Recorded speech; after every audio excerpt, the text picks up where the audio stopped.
एक तार में करंट आगे पीछे भाग रहा है और दूसरे में सीधा एक ही दिशा में बह रहा है।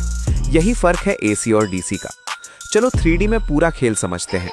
डीसी यानी डायरेक्ट करंट, जिसमें इलेक्ट्रॉन सिर्फ एक ही दिशा में चलते हैं, जैसे बैटरी से निकलकर सीधे लोड तक। इसी वजह से बैटरी से चलने वाली एलईडी, मोबाइल और इलेक्ट्रॉनिक सर्किट हमेशा डीसी पर काम करते हैं। दूसरी तरफ एसी यानी ऑल्टरनेटिंग करंट, जिसमें इलेक्ट्रॉन आगे पीछे दोनों दिशाओं में लगातार अपनी दिशा बदलते रहते हैं। एसी करंट की दिशा साइन वेव के हिसाब से बदलती है, इसलिए इसका ग्राफ ऊपर नीचे जाता है। घरों में जो बिजली आती है वो एसी होती है, क्योंकि एसी को लंबी दूरी तक भेजना आसान और सुरक्षित होता है।